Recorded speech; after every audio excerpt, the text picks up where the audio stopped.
Good morning, gamers. Welcome in to Nosaj Ttimmed Gaming, and I'm Nosaj Ttimmed. I still gotta change some things around. I gotta change some signs here soon. Um, I keep on forgetting to do it. But anyway, we're gonna read chapter.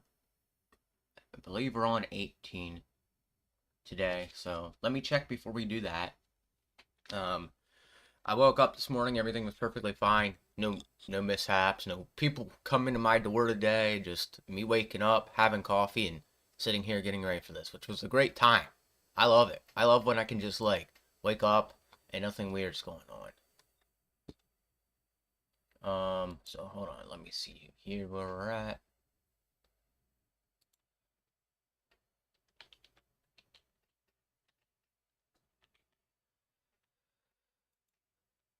Because I did a live lasting yesterday, so um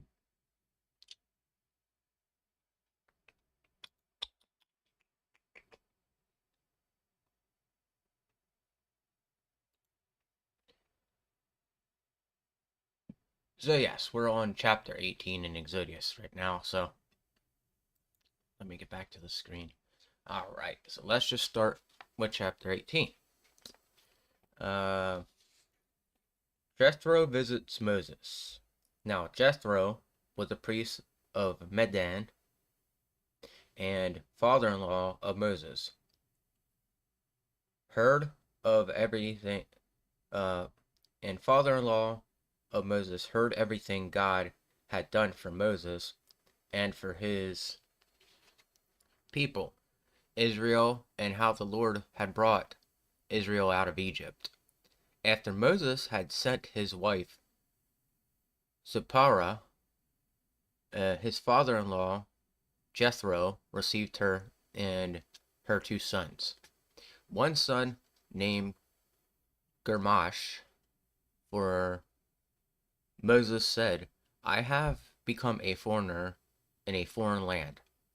And the other was named Eleazar, for he said, my father's God was my helper. He saved me from the sword of Pharaoh. Jethro, Moses' father-in-law, together with Moses' sons and wives, came to him in the wilderness where he was camped near the mountain of God. Jethro had sent word to him, I am your father-in-law Jethro. Your father-in-law Jethro, am coming to you with your wife and her two sons. So Moses went out to meet his father-in-law and bowed down and kissed him. So that's interesting. I didn't know in this time frame, when you have a father-in-law, you really have to bow down. I knew about asking for his daughter's hand in marriage and stuff like that, but I didn't realize it went that far where you have to respect him like as if he's a king like that. But it also makes sense. And the other thing is you know did I can't remember, did Moses have these kids? Was Moses married to his wife before these at the time of these kids? Because I don't recall them ever mentioning anything about Moses being married. So that's another thing that I'd have to look up, but it sounded like Moses wasn't married to the woman when she had the children, but hey, who knows? I mean, people, I know people in real life, they say they're married, but they have no wedding band on at all. So, does that mean that they're married, like they say they're married, and that means they're married? Because if that's the case, then I don't know. I'd have to look more into something like that. But it's confusing because the people saying they're married, they never have a wedding band on or anything like that. So they greeted each other and then went into the tent. Moses told his father-in-law about everything the Lord had done to Pharaoh and the Egyptians of Israel's sake, and about all the hardship they had met along the way, and how the Lord had saved them. So Moses is sitting down with his father-in-law right now, having a discussion about everything that just happened, and and the fact that Moses' father was he was like a pastor for a church, really makes it even more interesting. Because the one thing, okay, so let me pause here for a second. You will notice that the prophets in the book are never pastors in churches. Okay, you'll notice that they're random people who, are very rebellious, and that's probably the thing that I think God likes the most about some people is they're just very rebellious, and they will do what they're told by God in a sense. So we're rebellious, but we're not rebellious to God. We're rebellious to the idea of how people treat us, how people do things. I'm very rebellious. I get into a lot of trouble here with a lot of people because I'm so rebellious. It's just incredibly crazy how you'll see people click together and do the same exact thing. But when you don't do what they're doing, man, they sure as heck get mad at you, and they will treat you like you're they will treat you like you're some form of evil when you're really not.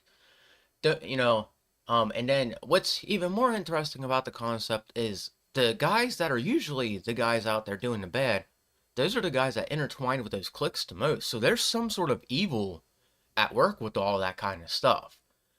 When you see a group of people together forming a clique, there's usually some sort of like person in those cliques that's really close together. There's some guy in there, which if you go and you can normally go and find out if he done something wrong, which is like he probably, sometimes they do really bad stuff, but sometimes people click together.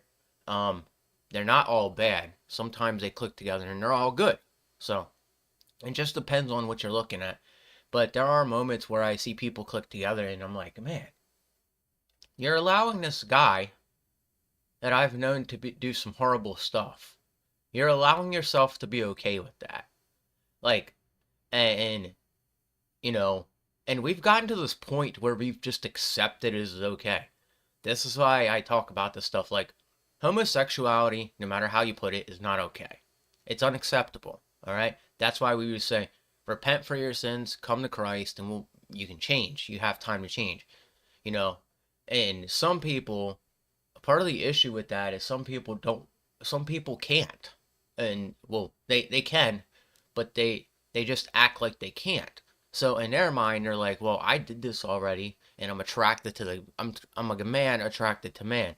How am I supposed to change this is probably what they're thinking. And that's part of like where, we have to convince them to change. And you can try to change everybody, but the goal is the rough part is like leading people to Christ and then getting them to fully 100% change their ways.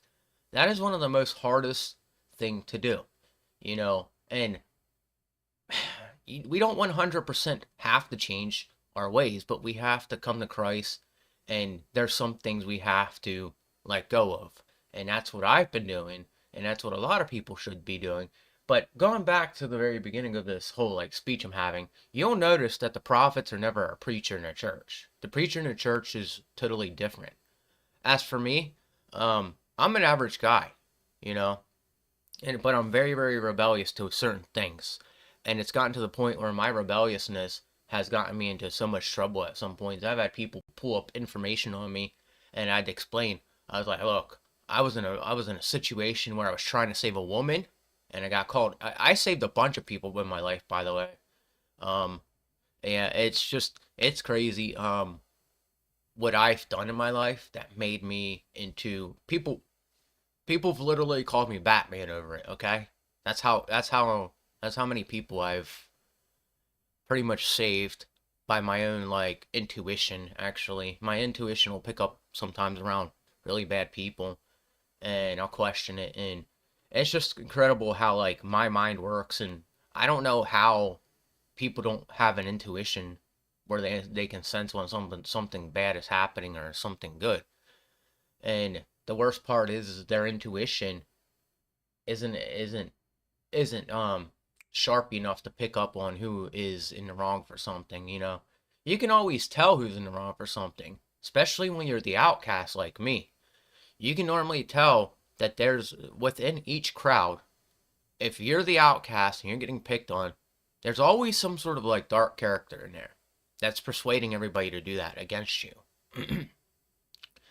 Trust me, I've seen it far too much and I know how it all works. That's why I don't get afraid of it or ever change. And the worst part is now is people are trying to get me to emasculate myself, and that's a rough one. And even oh no, I don't speak Hebrew, brother. Uh, no. The thing is, like, I'm reading the Bible and I'm learning about it, so I don't 100% know it, but I'm still willing to sit here and learn about it. So that's why that's why I'm sitting here reading it for you guys and anybody who wants to listen. I'm breaking it down for everybody right now. But going back to what I said, um, the pastors are never the prophets in the story of the Bible, and you'll notice that. So, all right. Jethro was delighted to hear about all the good things the Lord had done for Israel in rescuing them for their hand of the Egyptian from the, rescuing them from the hand of the Egyptian. He said, "Praise to be the Lord who rescued you from the hand of the Egyptians." And Pharaoh and and who rescued and Pharaoh and who rescued the people from the hand of the Egyptians. No, I now I know that the Lord is greater than all of the gods, for he did this to those who had treated Israel arrogantly. Then Jethro, Moses' father-in-law, burnt brought burnt offerings and other sacrifices to God. And Aaron came with all the elders of Israel to eat a meal with Moses' father-in-law in the presence of God. The next day, Moses took his seat to serve as judge for the people and stood around him from morning till evening. When his father-in-law saw all that Moses was doing, the people for the people, he said, "What is your doing for the people? Why are you alone? Sit as the judge while all these people stand around you." From morning till evening, Moses answered, "Because the people God's come to seek God's will. Whenever they have a dispute, it's brought to me, and I decide between the parties and inform them of God's decree and instructions." So, basically, Moses is now he's like a judge.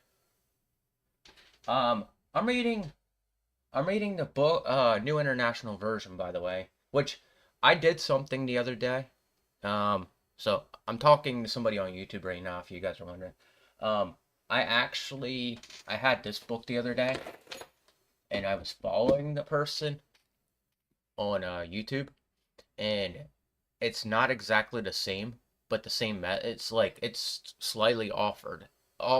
Sorry, and it's the same book they have, but it's slightly altered. So all books are not going to be the same, but you can still follow along with the New International Version because that's what I'm reading here right now.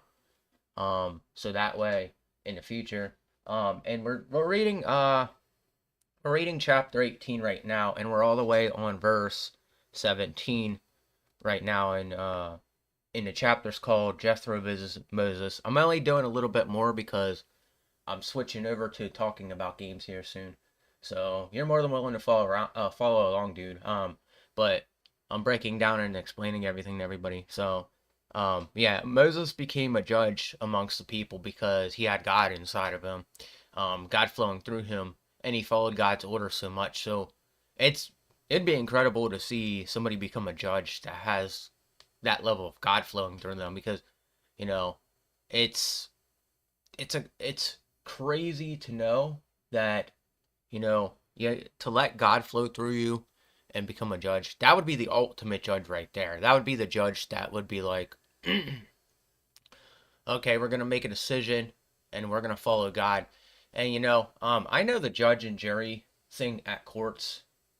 They make judgments on what you say, but I think,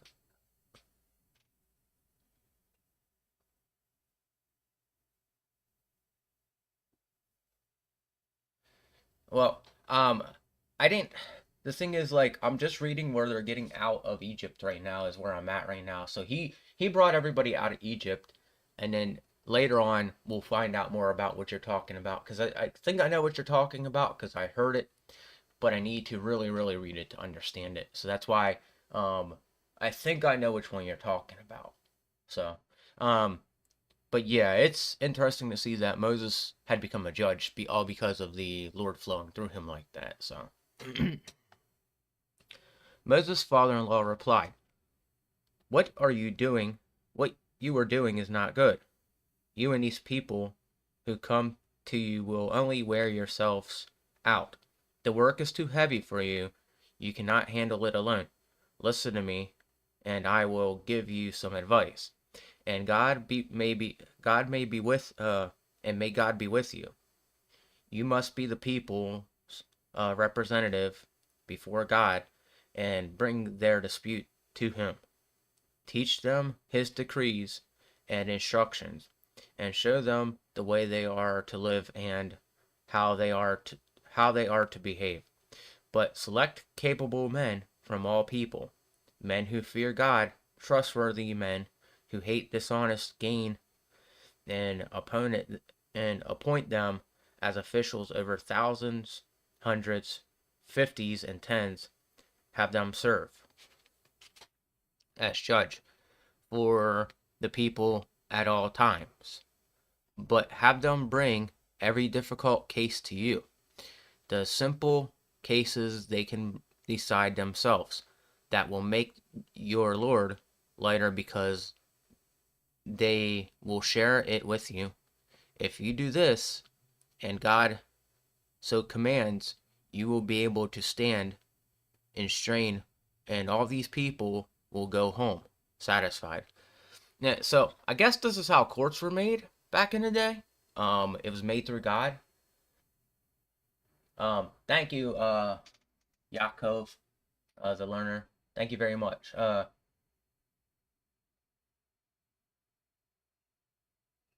You think I should just ditch it all and make it all a reading stream?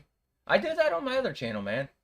If you're interested, you can go over to my right Nosaj Ttimmed domain, which is where I actually read the whole which is where I have full streams of me reading the Bible. So if you're interested, you can go over there. If you hang around, I'll show you the channel and everything.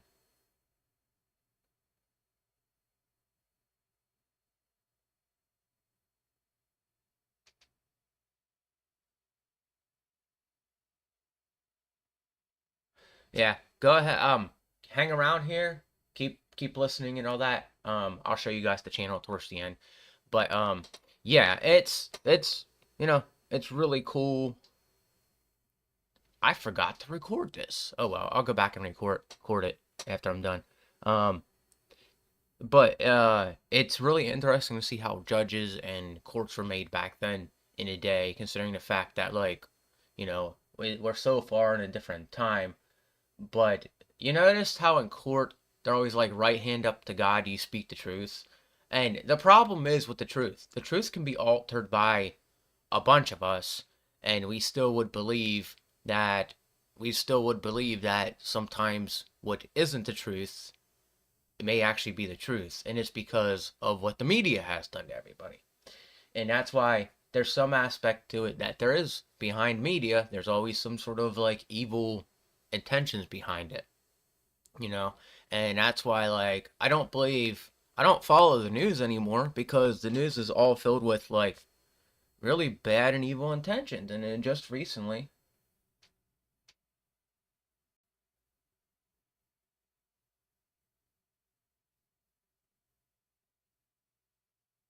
all right, what I'll do is Yakov, wait till I'm done reading this, and then I'll take you guys over there, then, and you can take a look at it and follow it if you like. Um, but let's get back to this. Back to what I was saying. So we yeah, it's just in today's society you can't sometimes people will lie and get away with a lie, and then they're made to look like a really horrible human being, and that's not very godly, okay? So we have a lot of like evil intentions behind what we're doing now. It's all about now we're in this era where let's get people in trouble who aren't doing anything at all and just looks like they might be trouble. Let's get them in trouble. All right? So, you know, it's bad when you can't even like go somewhere without having some sort of person, you know, try to come down on you and try to rain down on your day because they feel insecure about themselves or they feel like you're a scary person when you get mad. I've had literally I gotten mad in front of people. Now this is a that's a human emotion. Getting mad is a completely a human emotion. All right? It's but I have people when I get mad that get scared of me and I'm like they're like, "Well, you're scary." And most of the time it's people saying it because they're so used to they're so used to the idea of a man being weak today. All right? And this really, really just destroys the man, as in general. It destroys an alpha male. This destroys a sigma male. This destroys anybody who grew up in the 90s watching professional wrestling and being that man who really, really knows how to be a man. Okay? I'm an example of that. All right. All right. So when they see me like get mad and not have an outburst, but my emotions show, they get scared. They act like they were hit by me or something. But reality, the truth is, I didn't lay a finger on them. The worst part is the fact that you can't even show emotion now to something and getting in trouble for it. And I had an incident like this the other day where somebody claimed they were scared of me just because I showed emotion. It's wild. It's wild to see what people do and what people will definitely do to you you know in today's society. That's how you know we don't really have we don't have enough people praising God and stuff like that, because if you were praising God you wouldn't be so sensitive. You'd have that suit of armor on by God. You'd have that godly armor on. And that's part of what we need now is we need suits of armor from God, and we need people to read the Bible to gain access to those. And it's a metaphor, but yes, it'll really, really, you don't get sensitive as much, and that's part of our issue. So Moses listened to his friend, his father-in-law, and did everything he said. He chose capable men from all Israel and made them leaders of the people. Officials over thousands, hundreds, fifties, and tens, they served as judge for the people at all times. The difficult cases they brought to Moses, but simple ones they decided themselves. Then Moses sent his father-in-law on his way, and Jethro returned to his own country. So that's it for chapter 19.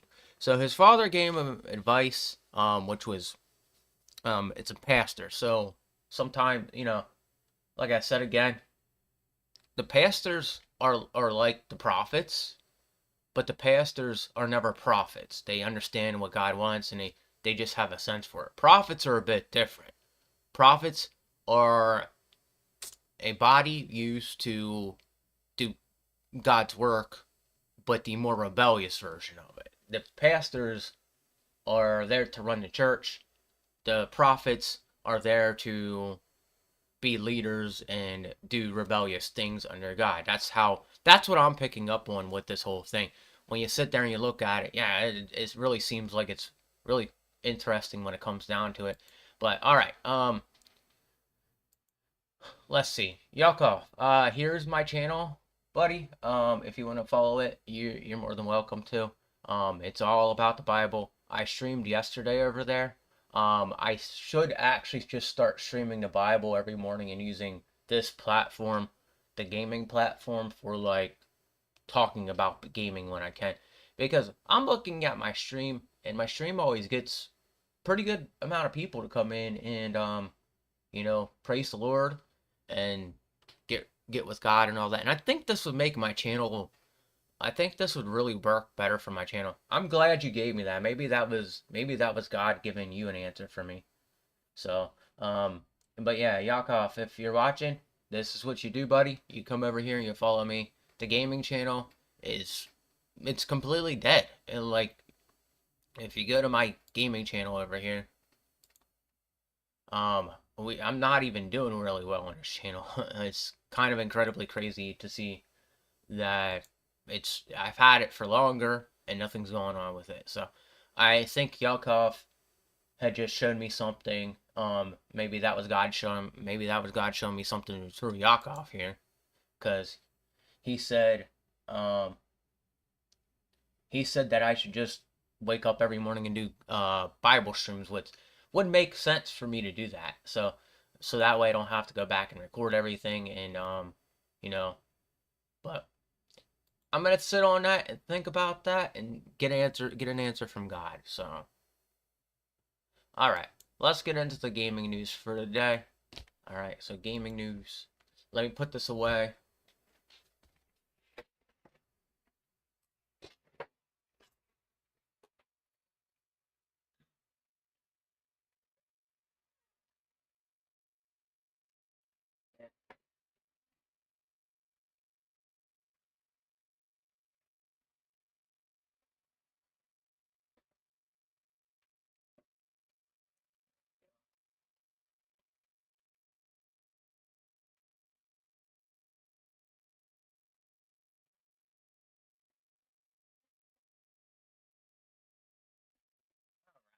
So here we go.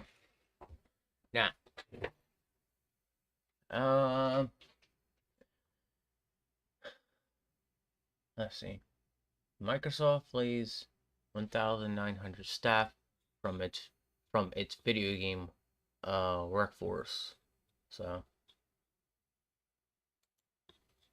all right, let's go ahead and read this. This is this is about like okay, so we're seeing another.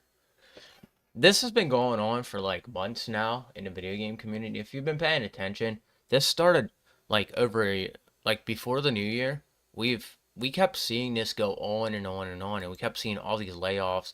And the problem was the video game community had become more of a place. So I would consider the video game community sort of like back in a day when music was very popular and I was young. You have the indie industry, which is an independent ran gaming company, okay? Which when you look at the music industry back in the early 2000s, I think still today it does it. But they have indie music right now, which is an independent performer, musician, independent bands and stuff like that. So I look at the video game community much like that now. So there's a huge problem going on with this because the indie developers and big developers in general, they're suffering right now because of all these layoffs. Now, where are all these layoffs coming from? I don't believe this is now from the pandemic. I believe this is something much more different, and this has to do with like a change within Microsoft themselves. And what's even more interesting about this is Microsoft has done this after they had Activision Blizzard come on. So, what could be going on is that transition is finally going on with Microsoft, and that's why some of Microsoft's employees are getting laid off right now because they need the space for people from Activision Blizzard to come in and work also. So that could be what is actually going on with these layoffs right now for Microsoft. So Microsoft lays off 1,900 staff from its video game workforce. All right. So this is just me estimating from what I'm reading that that's what I think is going on with this whole situation here. So don't quote me on that, but it's just more than likely positive that that's what's going on here because they acquired they acquired Activision Blizzard, and so we'll probably hear about that within this article because we're seeing it down here too. Activision Blizzard mentioned. So Microsoft is cutting 1,900 staff from its video game sources have told IGN in a message to staff viewed IGN, Xbox Phil Spencer said Microsoft will provide full support to those who are impacted during the transition, including severance benefits, severance benefits informed by local employment laws. IGN asked Microsoft for a comment. The layoff come following 96 billion acquisition of Call of Duty owner Activision Blizzard. Microsoft is currently worth more than 3 trillion, the second company to ever break that threshold. Here's Spencer's memo in full. It's been a little over 3 months since the Activision Blizzard and King teams joined Microsoft as we move forward in 2024. The leadership of Microsoft Gaming and Activision Blizzard is committed to aligning on a strategy and execution plan with a substantial sustainability cost structure that will support the whole of our growing business. Together, we've set priorities, identified areas of overlap, and ensured that we're all aligned on the best opportunities for growth. As part of this process, we have made the painful decision to reduce the size of our gaming workforce by approximately 1,900 roles out of the 22,000 people on our team. The gaming leadership team and I are committed to navigating the process as thoughtfully as possible.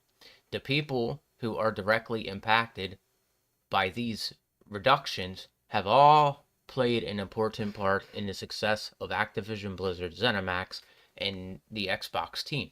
And they should be proud of everything they've accomplished here. We are grateful for all the creativity, passion, and dedication they have brought to our games. Our players and our colleagues, we will provide our full support to those who are impacted during the transition, including severance benefits informed by local employment laws. Those roles will impact will be notified, and we ask that you please treat your departing colleague with the respect and compassion that is consistent with our values. Looking ahead, we'll continue to investigate in the areas that will grow our business and support our strategy of bringing more games to players around the world. Although this is a difficult moment for our team, I am confident as ever in your ability to create and nurture the games, stories, and worlds that bring players together. Phil. As part of the layoff, Blizzard Entertainment President Mike Ybarra announced he is leaving the company. Ybarra, a former Xbox executive, joined Blizzard in 2019. Here's Ybarra's statement in full posted on X.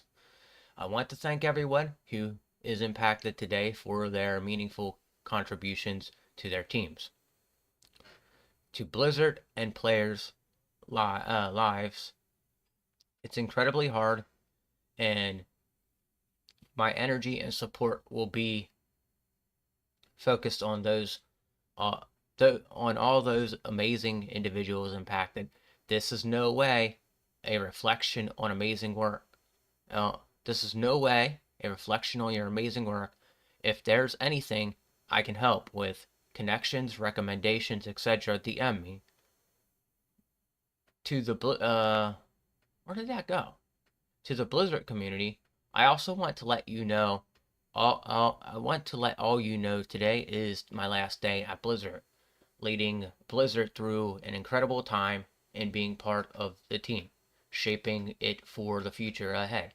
Was an absolute honor, having already spent 20 plus years at Microsoft, and with the acquisition of Activision Blizzard behind us, it's time for me to once again become Blizzard's biggest fan from outside.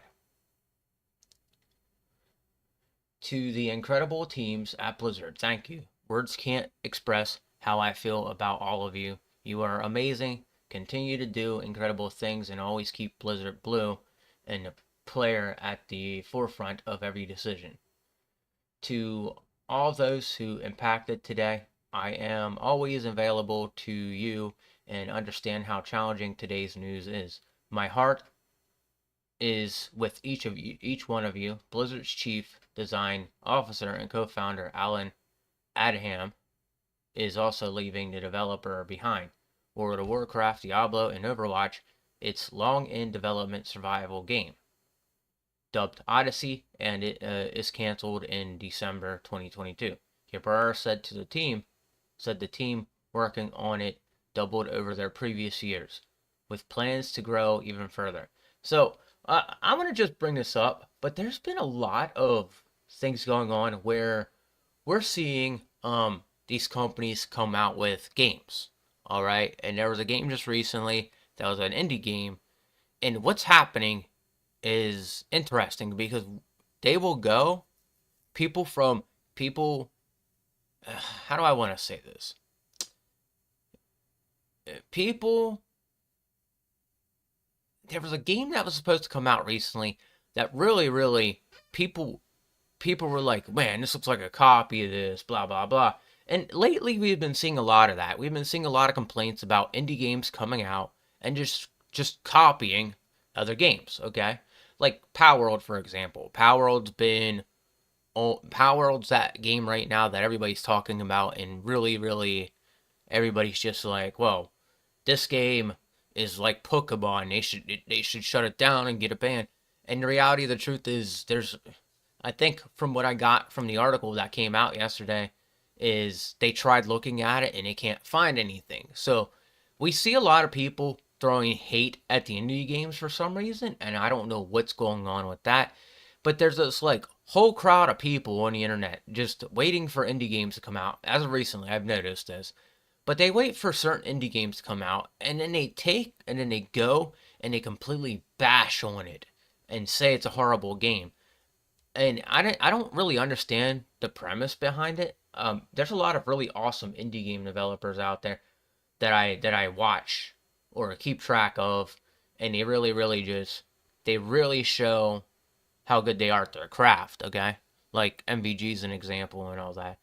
But when it comes down to it, the indie gaming community is becoming a bit of a it's becoming a bit there's a lot of like fire behind people now with the indie games that are coming out.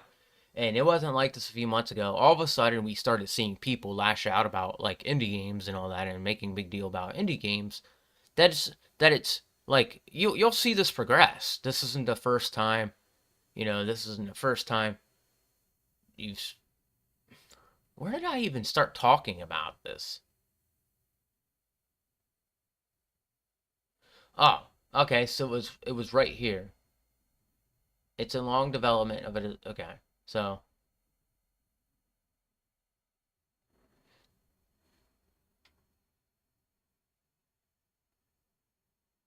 that's what I'm saying. In video, there's a huge argument on that. And the thing is, Nintendo.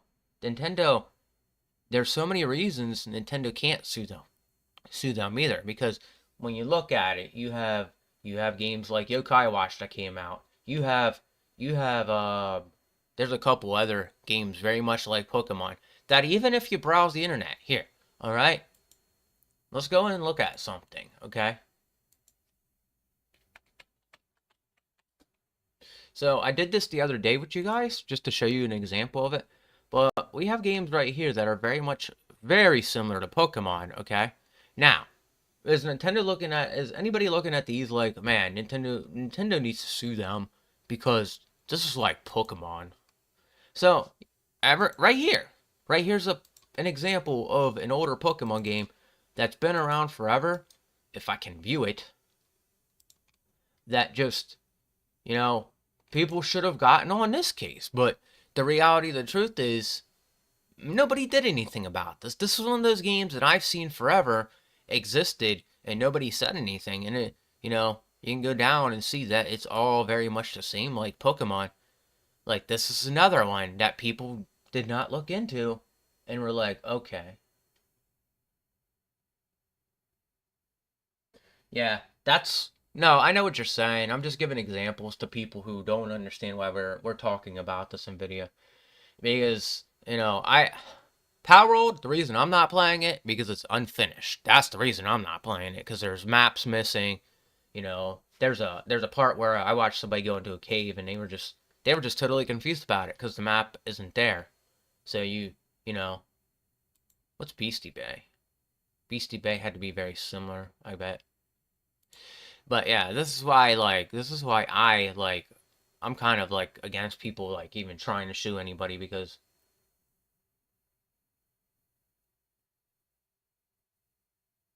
what do you mean say the reason out loud? I did say the reason out loud. It's because they just can't do it because it's impossible for them to do it. Like you can go and you can look at these skins and you can overlay the Pokemon with them, and as long as they're changing the color up, it's not considered as copyright, you know. And even a button system is they still don't have a case for it. And when you look at it, you can make Pokemon work for you. I'm just explaining myself. I'm not arguing. I don't know what I did so wrong, but I'm just explaining myself. All right. A source told IGN that Microsoft's gaming team had already suffered significant cuts to market budget before staff were told of the layoffs. The cuts come after a recently held showcase in which Xbox previewed a number of upcoming exclusive games, such as Machine Games, Indiana Jones and the Great Circle, Obsidian's Vow, Ninja Theory, Hellblade 2, and Oxidai Games, Ara, History Untold last year. Sarah Bond, which I follow her. Okay, so Sarah Bond, she's an important person. She's actually a very big part of Xbox, which I can go over to Twitter right now, find her for you guys. So,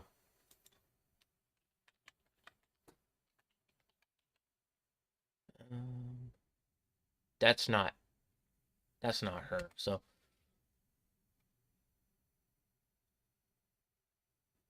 people. Yeah, yeah, I can't find her. But she's very important to Xbox. You'll see her with like talk about Phil Spencer and stuff like that. I don't know who these people are. So, I think her name is this. There we go. That's her right there.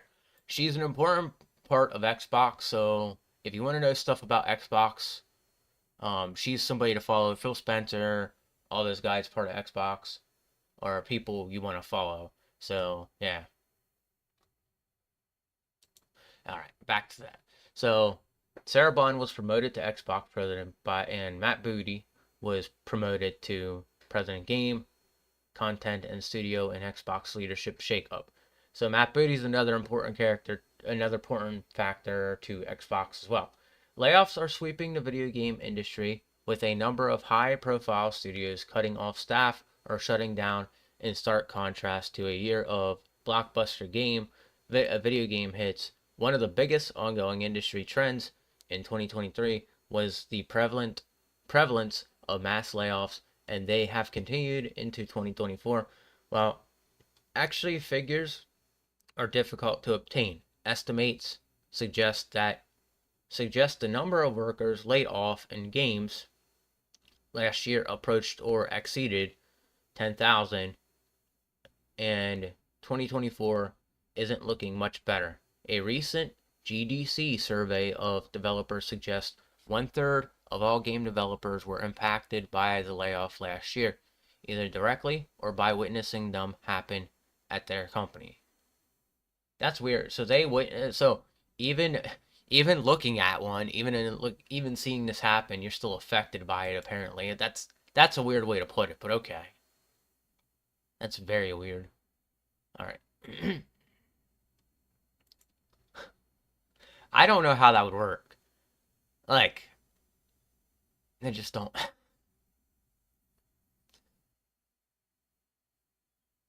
So, for you guys out there that are on Twitch or watching Twitch or whatever, let's read this. I don't, and there's people that are going to talk about this. I know this isn't very gaming, but like this is something I think that should be talked about. Twitch is making changes to its partner program. All right. Oh my, ad pop-ups. All right. All right. Twitch has announced a major change in its partner program set to start later this year, expanding the qualifications for the site's lucrative revenue split. The streaming platform partnership program has undergone a plethora of major changes throughout recent years. Both, all right, I need to shrink this so I can actually read it. All right, so that's better. All right, let me drag this down a little bit too. There we go. All right. Both adjusting its revenue split and changing its partnership contract. Last year was Twitch introduced a new 50-50 split with partnered creators, which was met with significant controversy, and later saw 70-30 revenue split introduced through a new partner plus program. Now Twitch is set to expand its high partnership tier. Man, my nose itches. While Twitch has long stood as one of the biggest streaming services, recent months have seen major competition set up to challenge the Amazon-owned platform.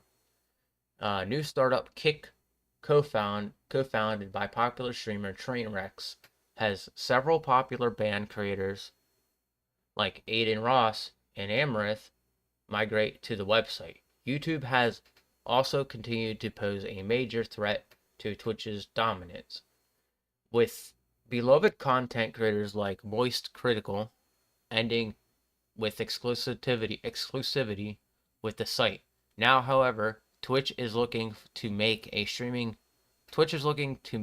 the streaming on the platform more enticing with higher split. So I guess the 70-30 is supposed to be like their next step to being a better platform. Still, like, even with this, you're not doing anything because for Kick, they're like taking just 10% from you, from what I understand. And I don't really get paid through Kick. I just come on here and stream for you guys. I don't get paid through this, okay, at all. But from what I've read and understand is that when you do get paid, you get paid like a majority of it. They take like 10% of what you're getting paid and the rest is yours. All right, that's what I've gotten from this, and that's why a lot of people went over to Kick. Now, these people that, got banned from Twitch and coming over to Kick, that's why some of them they don't even bother to try to get back on Twitch, because Twitch is just taking a little bit more money than it needs to. And this is where Twitch is struggling right now, because Twitch has done so many things within the past year, and they're having trouble figuring out what they need to do. And it's pretty simple. Be more like Kick. Let people do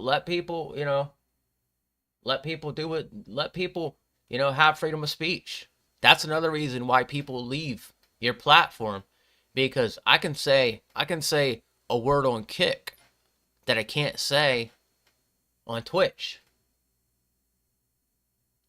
So that's part of the reason why people left Twitch and went over to Kick, because I know a lot of people that I watch for streaming that were used to be on Twitch, and their whole fan base and them went over to Kick, and they were smaller, and some of these people are still showing up on Twitch, and I'm like, you guys aren't even like, and it's not them choosing it, it's just like they have better chances. They feel like they have better chances on Twitch, which I don't blame them. If you already have something going on where you are, why change it? So if you have something good, why change it up?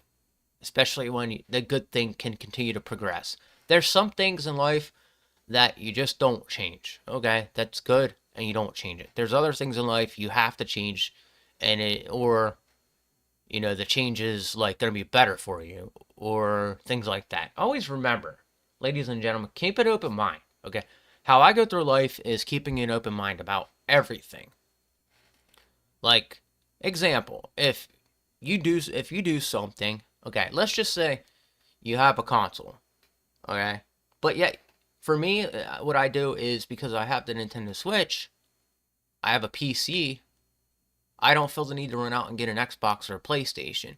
But there's still that example of I can try something on Xbox on a PC to, you know, to go out of the range of the Nintendo Switch. And that's what I think the best way to explain it is always leave your options open, and in case one thing doesn't work out for you, you always have that other thing. And I don't mean do it with your relationships either. Don't do it with don't do it if you have good relationships going on with people, because that's something that's going to be bad, and that's a no-no, unless you're actually in you're in a relationship, you have a wife and all that. Don't mess that up, buddy, because that's probably the best thing for you. But um some people really, and also some people, they're not good. Some people are not good for each other. So at the same time, you know, think about how you feel in a relationship, and think about how you would feel outside of a relationship. Would you feel a lot better if you went out? So would you feel a lot better if you weren't with that person and you were outside of the relationship and there was another person you were with? Would you feel better about that?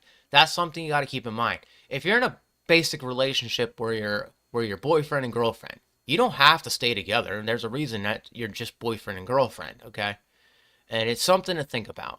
And this goes for like everything. You got options out there. Keep the options open, and that's why if you go somewhere else and you see a better outcome, hey, that's just like Yakov here suggested I'd start doing Bible reading streams in the morning instead of me doing the video game stream, because even I admitted to you guys the channel's not picking up, it's broken. And so I think it's suffice for me to start doing those Bible streams instead, and staying with that. I'm gonna give that a whirl tomorrow, because I've had some bad luck with doing video game streaming, and yesterday should have been an example of it. But then today Yakov came in and he's like, maybe you should consider just reading the Bible when he streams. I was like, you know what? You might be right, because I had a rough past few days with this, and maybe he's right. Maybe that was God telling me, hey, you know what? Go and do Bible readings instead, because that's always how I get answers. That was an answer from God. So, and that's just how you need to look at things. Is like, if sometimes if you're in the presence of God, God is going to suggest stuff to you through a way you won't expect it. And sometimes people do give you the best advice. Not all people. Just remember that. If you don't feel right about something, pray to God and see if that's the right answer. Because, for me, I know the Bible streaming what might be better for me, because that channel has been growing up a lot quicker than this. And that's probably why I'll start doing that tomorrow and see how good that goes in the morning, because I think people want that in the morning. But all right, let's get back to on the program here. I'm talking too much. As reported by IGN, a new announcement from Twitch has revealed the site is planning to expand Partner Plus program beginning in February. Following the change, partners and affiliates will both be able to earn 70-30 revenue split promised by Twitch. As a reward for reaching 300 plus points through paid and gift subscriptions, the adjustment marks a substantial decrease for the former 350 point threshold. The partnership also qualifying for a 60-40 split. If they maintain 100 points for 3 consecutive months, qualifications for the program will begin on February 1st, sorry, with higher revenue split launching on May 1st. All right, so I don't really understand this. It just looks like they're increasing. It looks like they've increased the amount of money in that they're having you keep, and decreasing the version that they're taking from you. So, in a sense, I know they need to pay people over there, but I don't really foresee the group ever at Twitch being that big, because when you look at it, Amazon's a big company in general, and Amazon already makes a bunch of money, like, and they make a lot of money for the program they have on their end where they're selling items, and that's how you get your like 1 day express package. So both partner and affiliates can qualify for 70-30 revenue split after reaching 300 plus. Partners can receive a 60-40 split if they maintain 100 plus points for 3 consecutive months. Twitch is removing the 100,000 cap on the affiliate's 70-30 revenue split. Alongside the changes to the partner plus, Twitch is also making further adjustments to the lucrative revenue split program. Affiliate streamers will no longer see 100,000 cap imposed on a 70-30 split following the streamer complaints about diminishing diminishing returns from the Twitch partner program's 50-50 split. After reaching the cap, Twitch is also planning to change the naming of the program to Just Plus. Program citing to the similar change streaming Max service, formerly HBO Max. See, you're already involved with all these streaming programs, so why are you charging people more? Why are you taking that amount away from people? That's insane, man. Okay, so this is how much we're about to go. We're about to go into Kick's revenue thing. So they're taking 5% from you. It's a lot less than what I thought. All right, Twitch newest change to its revenue split will see the company attempt to mend its relationship with many of its top streamers. The revenue split alterations were a highly controversial change that has competitors like Kick taking advantage. With Kick offering a 95% revenue share for streamers, Twitch has also seen major concerns regarding its financial viability in recent months. With Twitch CEO Dan Clancy confirming earlier this month that Twitch is not profitable, Twitch revenue split changes look to help make streaming on Twitch more appealing for a wider range of content creators. So yeah, I streamed on Twitch for like a good year and a half, and not the same account either. I took a break, and then I went back and I started streaming again, and it just was it's not for everybody. Not everybody can make it on these streaming platforms. You know, the maximum amount of people I got in my stream at one point was like 28 people, and I guess those were people that follow me in other places or actually know me from a Discord. And it's really hard to get your name out there with Twitch and all that. Twitch doesn't work well for a guy sometimes because, it doesn't work well for a guy that's like me, of course.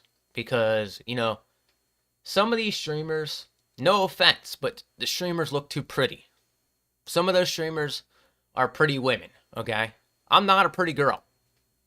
I'm a handsome guy, okay? And the amount of people watching these platforms, by the way, are not women. They're guys. They're guys looking to find that pretty girl or that really, really feminine guy. No offense, but again, I'm a handsome guy. I'm a handsome dude that, doesn't attract those weirdos in. It's the best way to say. So when you look at it, that's why some guys don't become successful on those platforms. That's why like I do well on YouTube because of my my worship to God and stuff like that. If it wasn't for my worship to God, I wouldn't be doing anything on YouTube at all. So, in a sense, again, you as a guy, you're not going to go on and get a bunch of people watching you. No offense, but if you look at the main basis of who is popular on Twitch, it's always a really beta looking male, a very attractive woman, but they're not looking for a handsome dude who preaches the Bible. They're not looking for that kind of stuff over there. That's why, I love being on Kick. I'm almost at 50, but I can't reach that 50 because people keep coming in and out.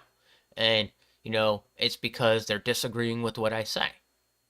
And on YouTube, it's more beneficial for me to rise up on YouTube because people over there are enjoying it more. In fact, I've seen a level of something over on YouTube that I've never seen before, and it's the presence of God being there on YouTube. You know, if I'm reaching the algorithm and people are actually saying, "Why do I see your shorts everywhere?" It's because God, that's what I prayed for. God wanted that everywhere. And that could be why Twitch is struggling so much. Maybe it's because I'm not going over there and reading the Bible. Maybe I should do that tonight. Go over to Twitch and start praising God over there and see what happens. See if it changes anything. You know? Because that's weird that Kick and YouTube are doing a heck of a lot better than Twitch. You know? And as a streamer, it's very hard for you to make it on YouTube. That's been openly admitted. But I'm not actually a full-time streamer. I'm a person who makes content like shorts and records videos and posts them up. So I think I'm gonna try something differently tonight when I come home, and I'm not gonna stream over to Twitch. Yeah, X. I'm not gonna stream over to X. I'm gonna see what happens when I stream on Twitch tonight. I'm gonna see if what I do when if I talk about like the grace of the Lord and stuff like that, is that gonna do anything for me? So, so with that said, guys, it's 12 o'clock. I'm getting out of here because I got some things I gotta do. I gotta re-record the video for the Bible channel, put up a short for you guys, and then make some food and then go off to my job, which I'm not excited to do, but I'll do it anyway. Anyway, take it easy, guys. God bless you, and have a wonderful day. And thank you